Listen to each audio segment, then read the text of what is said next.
themselves or their families, and a large percentage of them are in low-wage food service or healthcare professions. With more and more jobs opening up in the hospitality, restaurant, and healthcare sectors, this public health crisis is likely to get worse unless we come together and we lead with action. Earned sick and safe time is a jobs measure as well as a response to a public health crisis. As I have repeatedly said, no one should have to choose between getting well and getting paid. Racial disparities are at play here too, with low-wage workers in jobs that lack earned sick time being disproportionately people of color. These are all significant problems. For these reasons, I am pleased that the City Council is considering the adoption of an ordinance that will allow workers in many businesses to earn sick and safe time.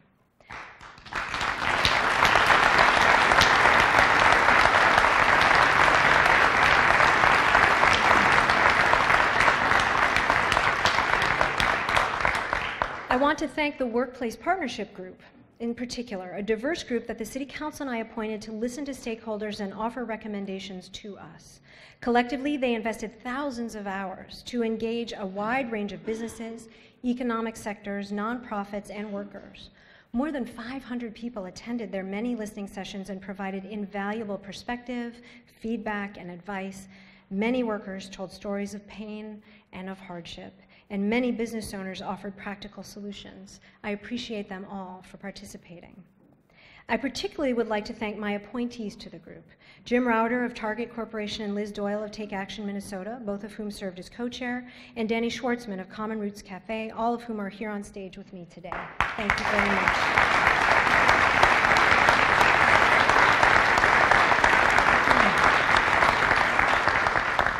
I would also like to thank U.S. Labor Secretary Tom Perez for his and the Obama administration's support. Here again, people from different backgrounds and sectors who do not always agree came together to take a stand for the health of the public and to transform the workplaces of tens of thousands of low-wage workers. I know that this measure would prove to be an adjustment or a challenge for many in the business community. I hear that and I appreciate it, which is why a year-long runway before enforcement is proposed. I'm confident that Minneapolis' experience of this policy will be as positive as that of other cities and other states. We at the city will do everything we can to help the transition be successful for everyone if this passes. One of the best parts of being mayor is that I get to meet and be inspired by the amazing youth of our city. I would like to introduce you to one such young man. I met Peyton Boyer just 3 weeks ago at South High, where Superintendent Michael Gore and I co-hosted Minneapolis' first College Signing Day, an event launched by First Lady Michelle Obama. The event is meant to celebrate all our youth for choosing the college that they will attend, not just star athletes. And there Peyton told me his story. When he was just 4 years old, his family moved him and his brother from Chicago to Minneapolis to seek a better, safer life. His family had struggled with homelessness for most of his life until then. Peyton struggled a lot when he was younger until he connected with the Boys and Girls Club, where staff invested in his success and inspired him to always strive for excellence. This fall, Peyton will attend University of Northwestern St. Paul on a full scholarship to pursue a degree in youth ministry.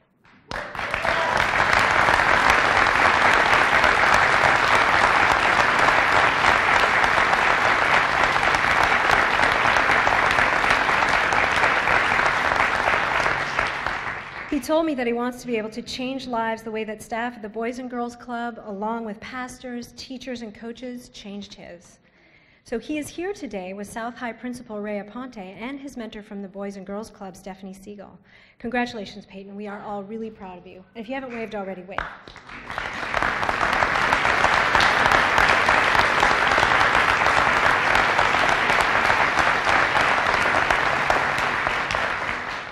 Stories like Peyton's remind us that we need to hear more positive stories of boys and young men of color in the media.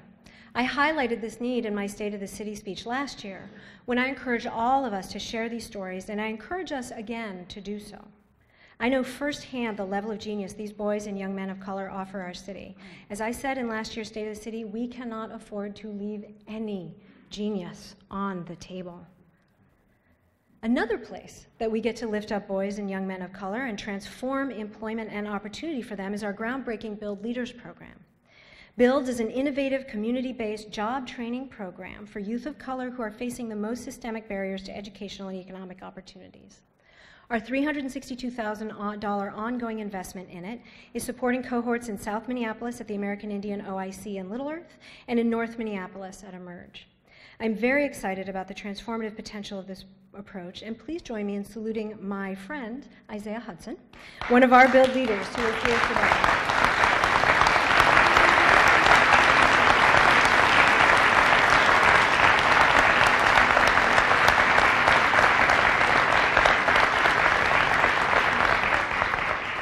Young men like Peyton and Isaiah, who face long odds and have shown they can succeed, are sometimes called opportunity youth.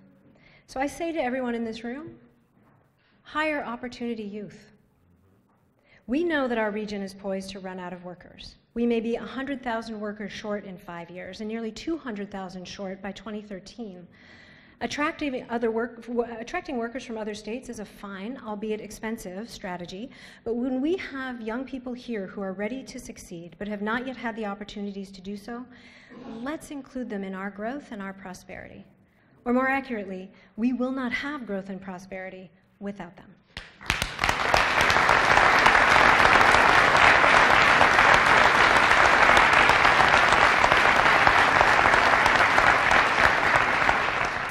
And our youngest residents are just as important. Securing their futures is the work of my Cradle to K cabinet. I formed the cabinet to develop a plan not only to eliminate but to prevent racial disparities from before birth to age 3. Last summer, the cabinet released its final recommendations. I thank Cradle to K cabinet chair Carolyn Smallwood and then co-chair, now state representative Peggy Flanagan, for leading this groundbreaking work. And I am pleased to report progress on all 3 of our recommendations.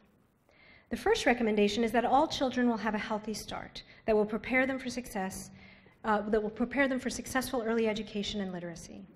To address it, we are targeting the word gap. Research shows that by age 4, children from middle and high-income families hear 30 million more words than children from low-income families. I am very pleased that the Clinton Foundation is supporting and partnering with us to launch our Talking is Teaching, Talk, Read, Sing initiative this summer. Talking is Teaching is a public awareness campaign designed to get parents and caregivers talking, reading, and singing to very young children. And all of us can participate. We already instinctively talk and sing to babies and small children, all of them. Now science has told us that by doing so, we can make our kids smarter. The Cabinet's second recommendation is that all children will be stably housed. I am proud to have worked with the City Council and housing advocates to invest $1 million for large, affordable units for extremely low-income families experiencing homelessness or at risk of homelessness. Thank you to Councilmember Goodman for helping make sure this investment is positioned well to get the results we need.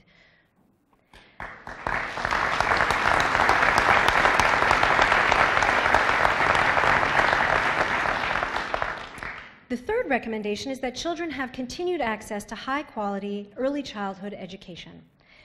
To that point, allow me to acknowledge Chad Dunkley, CEO of New Horizon Academy, who joins me on stage here today.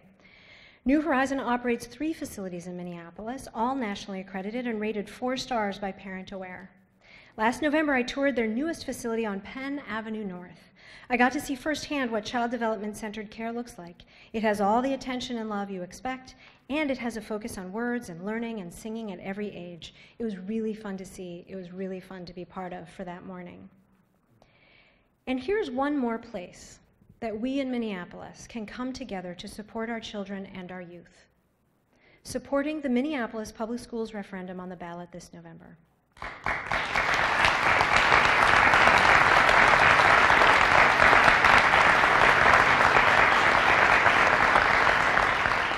I am proud to announce that today, along with Congressman Keith Ellison, I am co-chairing the campaign to pass it.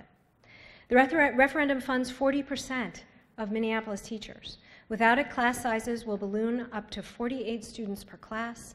At a time when our public school students are 70% students of color, when our economy is facing a workforce shortage, and when graduation rates are rising, pulling the plug on our 36,000 students is pulling the plug on the future of our city. Please join me in supporting our public schools in November.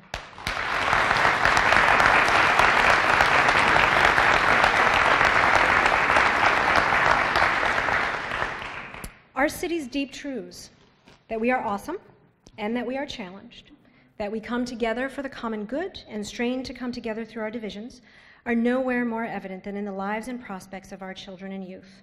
It is an inspiration to me to watch our city put aside our adult divisions and fears and come together to support our children and youth. And I must take a moment here to acknowledge especially our transgender youth, and frankly all of our trans Minneapolitans. There are politicians right now who seem to take perverse delight in finding false pretexts for discriminating against you. I'm disgusted by it. These are not Minneapolis values.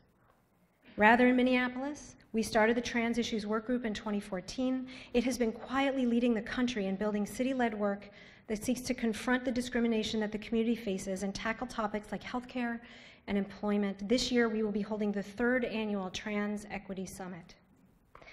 Thank you to our community partners in this work.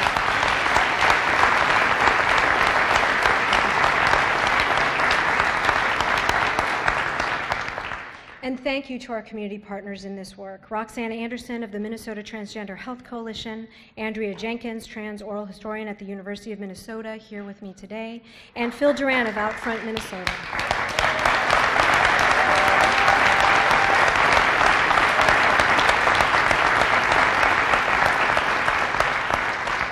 And a special thank you to Councilmember Glidden for your ongoing leadership in this work. Thank you.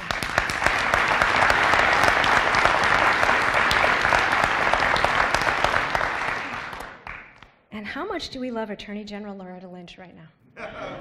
To lift a powerful line directly from her, we see you, we stand with you, and we will do everything we can to protect you.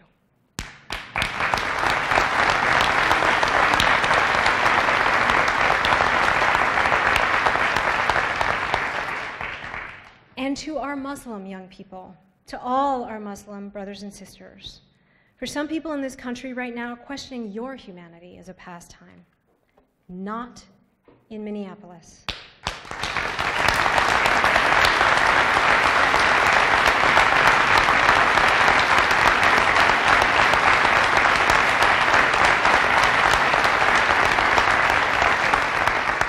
Here in Minneapolis, we know you are a strong, valuable part of our community. We know we are not great without you. And we know Islamophobia is wrong. We will not stand for it, and we will stand with you and for you.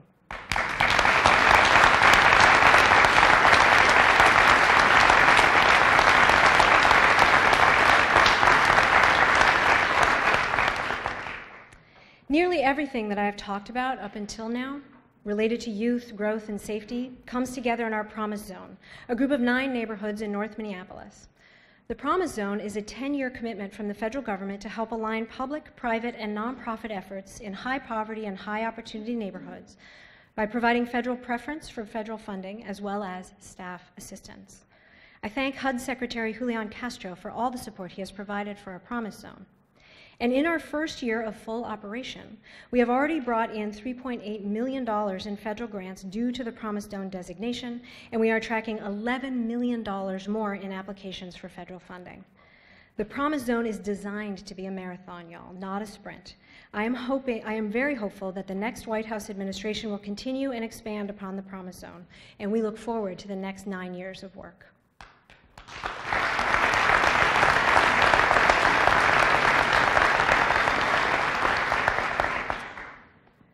To our climate.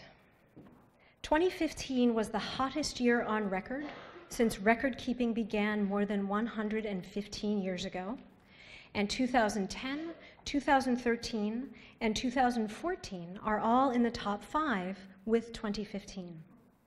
As climate change continues, our city will feel its effects more keenly than most other cities. Our summers and winters will be warmer, heavy rains will happen more frequently and be more intense, and oh my gosh, allergy season will last longer. The Weather Channel ranked Minneapolis second among American cities likely to feel the greatest impact of climate change, after only New Orleans. We are doing everything we can as a city to make sure that we are part of the solution and that we as a city are resilient to whatever change may come. For example, we have now completed the first full year of our clean energy partnership with Xcel Energy and Centerpoint Energy, appointed a community-led energy vision advisory committee, and adopted a work plan and metrics to move in concert with the utilities toward the city's climate goals. We will also soon launch a pilot to help more residents benefit from utility energy efficiency programs, especially renters, low-income families, and communities of color. Climate change is not our only risk. Air pollution is one of many components of the cumulative health impacts that disproportionately affect communities of color and lower-income neighborhoods. In some zip codes in Minneapolis, the hospitalization rates for children with asthma are 4 times higher than the statewide rate. Minneapolis is a leader in addressing air pollution. We conducted a neighborhood-level air quality study so we can better understand our air quality challenges. And finally, we are moving forward on our commitment to zero waste. I thank Council members Kevin Reich, Cam Gordon, Alondra Cano, and Lene Palmisano for their ongoing work to help us craft a zero waste plan. We are already making great progress. The rollout of the residential curbside organics recycling program will be completed early this summer.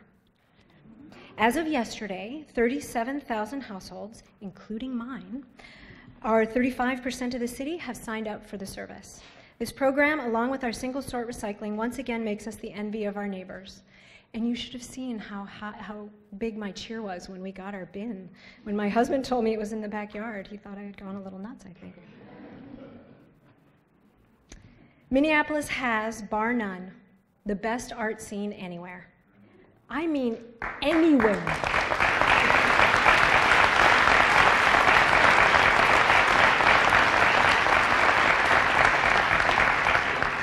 And we come together in the arts in unique and powerful ways.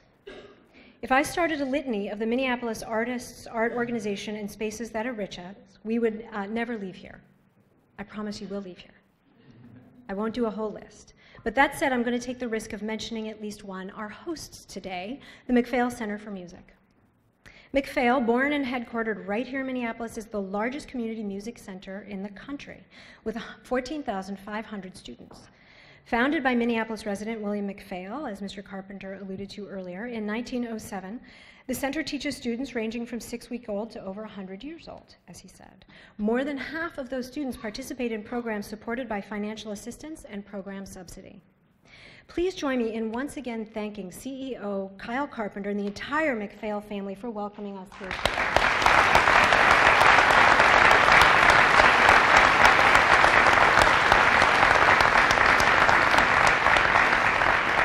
And I'd also like to say a special thank you to my friend, member here at MacPhail, and pianist for the Twin Cities Gay Men's Chorus, Timothy Dupre, for his beautiful piano playing earlier today.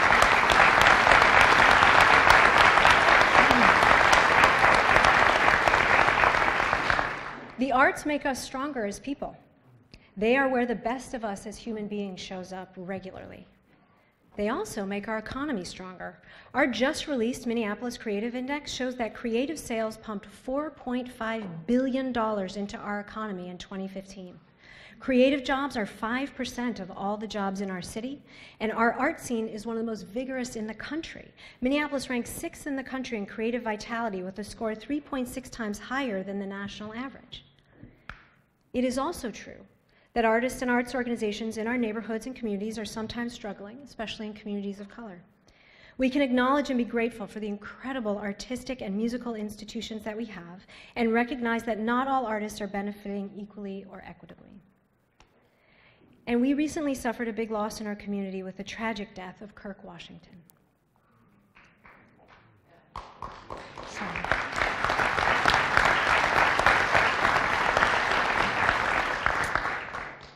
Kirk was a gifted poet who co-authored the One Minneapolis group poem that was written for and performed at my inaugural.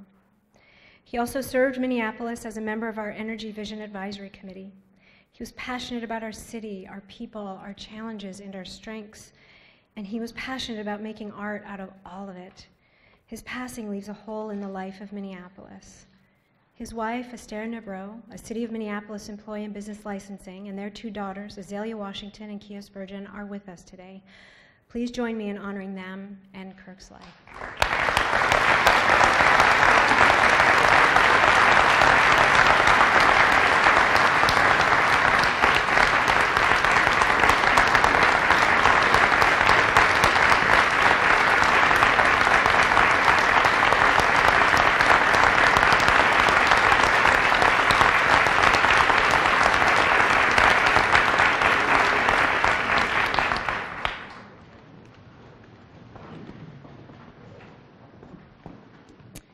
It is wonderful that our creative economy is so strong and that it's growing. It is a testament to who and what Minneapolis is that one of the most elemental ways human beings have always had of coming together as people is something in which we excel so greatly. We sometimes do strain to come together, but when we do it beautifully. For me personally, experience of the arts is a daily flow and habit in my life. I read poetry every morning and every evening. I listen to music throughout the day. I read novels, mostly written for young adults. For that matter, I've written a young adult novel. I'm on the board of MIA, and when I go to meetings, I take an extra 20 minutes or so to walk through a gallery or two. When I bike or walk or drive down our streets in Minneapolis, I appreciate the beautiful murals our artists have painted in so many places. And I make sure to find ways to laugh. Laughing is a requirement for happiness, and as an art form, comedy helps us jump over dividing lines faster than almost anything else. Stand-up comedy is itself an undersung art form, and here in Minneapolis, Acme Comedy Company is itself an undersung arts gem. In the last 25 years, Louis Lee has created a venue that treats comedians as artists rather than product, artists who are doing good and interesting work and help expand our notion of what comedy is. Usually when I buy tickets to go to Acme, I don't even ask who the headliner is. I just show up knowing I will see some good and interesting and very funny work, and I have never been disappointed. So I asked comedian Cameron Esposito, her special marriage material is now streaming online, what she thinks about Acme. And here's what she said. As a city, Minneapolis has an open-minded nature that is hard to beat.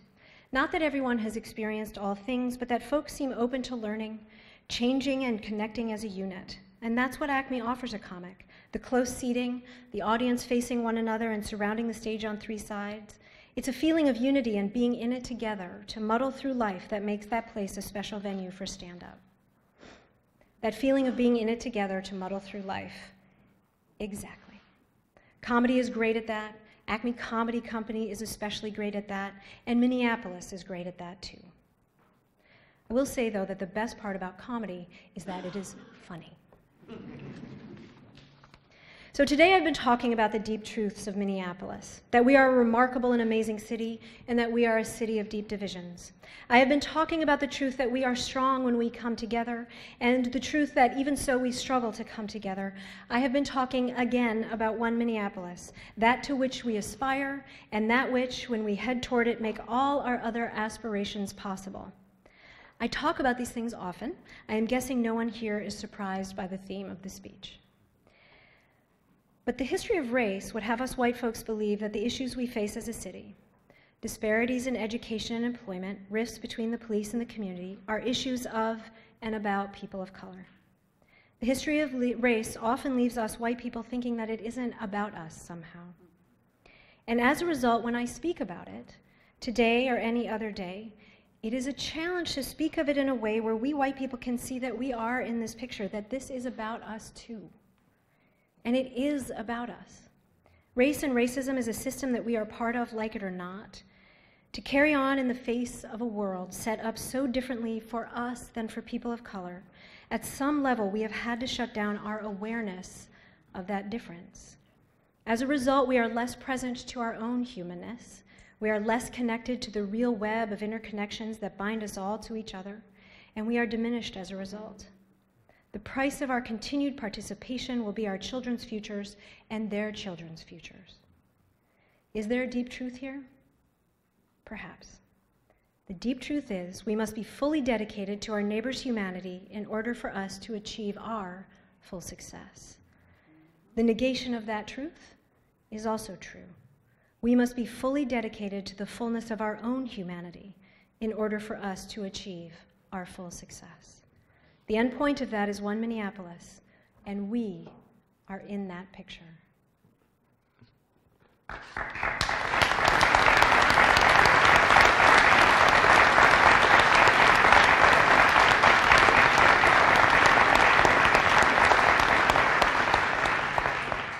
Sometimes when white people talk about white people, people stop breathing in the room. So if that applies to you, feel free to take a deep and cleansing breath. I'm done with that part. Minneapolis. It is profoundly true that we are a great, wonderful city. It is also profoundly true that we are a city with many challenges, especially regarding race. The deep truth, Minneapolis, is that we are divided and we strain to come together. The deep truth is that also that we come together for the common good. But what is the ground on which we come together? How do we do it? Through the division and through the strain.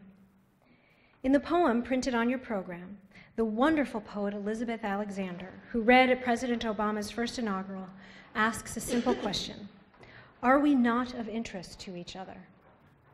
Gratitude and respect to another artistic gem of Minneapolis, Grey Wolf Press, for their kind permission to share this poem with you today. Are we not of interest to each other? I submit that fundamentally we are. Fundamentally, to be human is to be curious about each other's humanity, to share openly the depth and complexity of our full humanity with one another. That exploration is what we all recover when we seek even a little bit to create an equitable city. I submit that in this city, amazing city of great challenges, we have everything and we are everyone that we need to come together, even through the strain of doing so. We have everything and we are everyone we need to hold our profound truths in deeply creative tension. We have everything and we are everyone we need to undertake the work of transformation. Looking out and moving out from this stage and the people on this stage, we can see that that's true. When we acknowledge our profound truths, when we come together through the strain of doing so, when we encounter each other's humanity and we show true interest in each other, in that moment we are able to take what Kirk Washington called at my inaugural a unified breath that electrocutes fear and misunderstanding. Let us show interest in one another. Let us come together. Let us take that unified breath. Let us do the good, hard, and necessary work together to transform Minneapolis into one Minneapolis. We have everything, and we are everyone that we need. That is our profound truth. Thank you.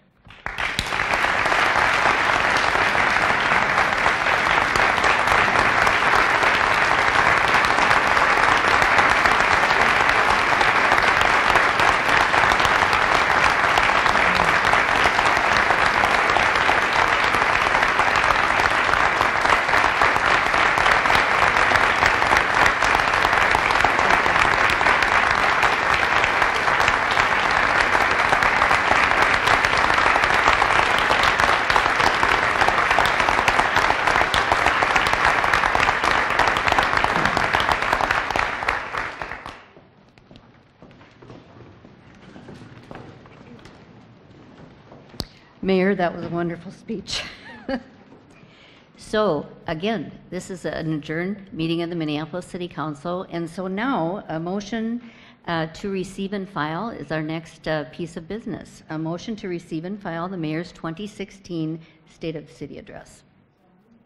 Been moved and seconded. Any discussion? Seeing none, all in approval say aye. Aye. Opposed? That carries. A motion to adjourn is next. Moved and seconded. All in approval say aye. Aye. Opposed? That carries. We are adjourned. Thank you all very much for joining us today, and thank you, Mayor Hodges.